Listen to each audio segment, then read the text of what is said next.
आरेवा के सभी सदस्यों को मेरा नमस्कार। आज मुझे भी बहुत दुख के साथ कहना पड़ रहा है कि हमारे बीच में कुछ लोग असम राइफल एक्स सर्विसमैन की एकता को खंडित करने पर तुले हुए हैं। कभी गोरखपुर से कोई वीडियो आता है तो कभी वेस्ट बंगाल से कोई वीडियो आता है, कभी केरल से कोई वीडियो आता है। तो जिस प्रकार से ये वीडियो दे रहे हैं, या तो ये अपनी कमियों को छुपाने के लिए दे रहे हैं, या फिर ये हमारे एकता को खंडित करना चाहते हैं। अब इसी से संबंधित इसमें एक नाम जुड़ता है सुबेदार मेजर आर.के. नायर का। अब मैं ये बताऊंगा कि सुबेदार मेजर आर.के. नायर जब 2011-12 में इन्होंने कोर्ट में एसडीए के लिए सो कॉल्ड केस किया था। सो कॉल्ड केस में इसलिए कह रहा हूँ क्योंकि उस केस की न किसी को फाइल दी गई, हमें तो आज तक पता नहीं है कि उस केस की फाइल उसने केस किया था या नहीं किया था। लेकिन इतना मैं ज़रूर कह सकता हूँ कि उन्होंने उसके लिए भरपूर पैसे उठाए थे,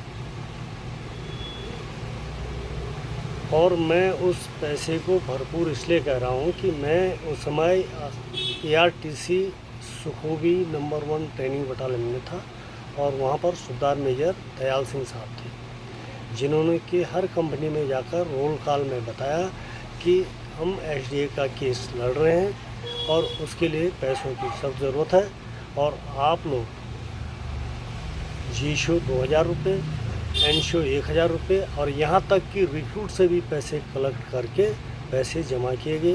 वो कितने पैसे हुए, सिर्फ नंबर 1 ट्रेनिंग बटालियन की मैं बात कर रहा हूँ, वहीं से कितने पैसे हुए मुझे नहीं पता, और बाकी पूरी आसाम राइफल से कितने पैसे कलेक्ट किए ये मुझे नहीं पता, और ना ही इन्होंने उस पैसे का कोई हिसाब किताब या आए हुए किसी को आज तक बताया है। तो मैं आर.के. नायर से ये कहना चाहता हूँ कि एक तो उस केस की पूरी फाइल को सार्वजनिक करें, कब उन्होंने केस किया था, उसमें कितने तारीखें लगी, कितना उसमें खर्च हुआ, कितने पैसे, और उसका क्या उसका फैसला हुआ। दूसरा, उसमें आपने कितने पैसे उठाए, कितने पैसे खर्च हुए और कितने पैसे बचे। यदि आप ये हिसाब किताब नहीं देते हैं तो आपने लगभग लाखों रुपए का इसमें आप और आपकी मिलीभगत ने इसमें लाखों रुपए का घोटाला किया हुआ है, क्योंकि आपने पैसे जमा तो किए हैं लेकिन हिसाब किसी को नहीं बताया।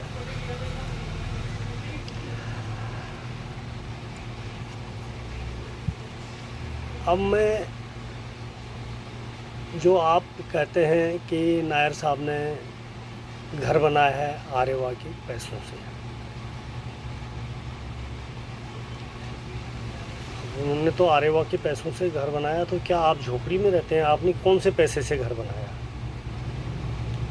और आज के समय में आसाम राइफल से जो भी रिटायर आया है, मुझे लगता है कि हर एक का 2 मंजिला मकान है, एक उसके पास 4 पहिए वाली वाहन है, और आप किसी एक घर के आगे देखो तो 5-6 उसके पास 2 पहिया वाहन है एक घर में। कोई भी ऐसा नहीं है कि जो झोपड़ी में रह रहा हो। हाँ, यदि आप झोपड़ी में रहते हैं तो आपकी बड़ी मेहरबानी होगी, आप एक उसका वीडियो बनाएं और उसे अपलोड करें, हम भी देखें कि आप लोग यदि झोपड़ी में रह रहे हैं तो हम पूरा सहयोग करेंगे कि आपको भी कम से कम आसाम राइफल के स्तर तक तो पहुंचा ही सकते हैं।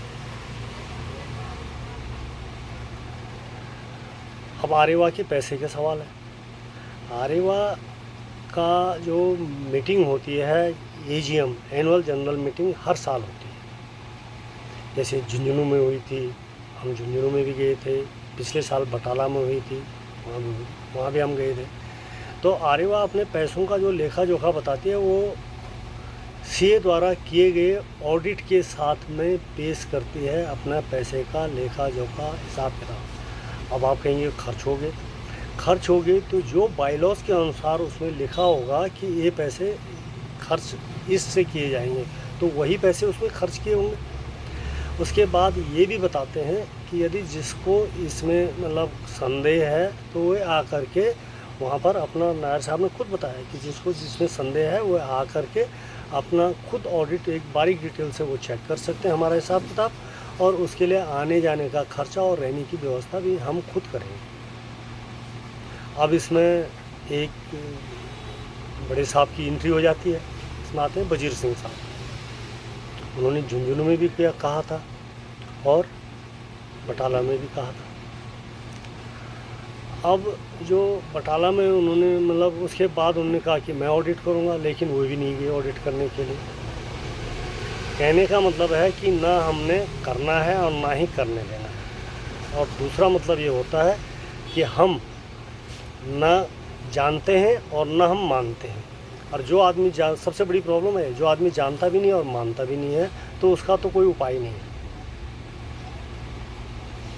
अब देखो, हम आसाम राइफल्स के हैं, हर एक को शायद कोई किसी पलटन से होगा वो उसको जानता है, दूसरी पलटन से होगा उसको जानता है। हर एक आदमी को हर एक आदमी का इतिहास पता होता है। और यदि आप सोचें कि हमारा कोई भी आदमी यदि सोचता है कि मेरा इतिहास शायद किसी को पता नहीं है और छुप गया है, ऐसा कोई नहीं, कुछ नहीं है।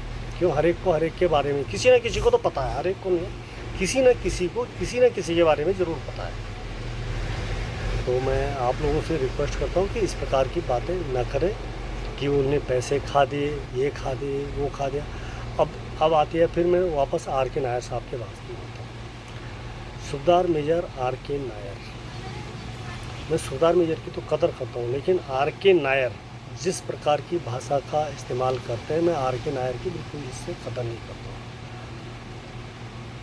तो वैसे हम ये नहीं कहते हैं कि हम छोटे की भी कदर करते हैं, बड़े की भी कदर करते हैं, लेकिन बड़ों की कदर तो करनी ही चाहिए। अभी ये नहीं कि वो सोचे कि मैं सूबेदार मेजर हूँ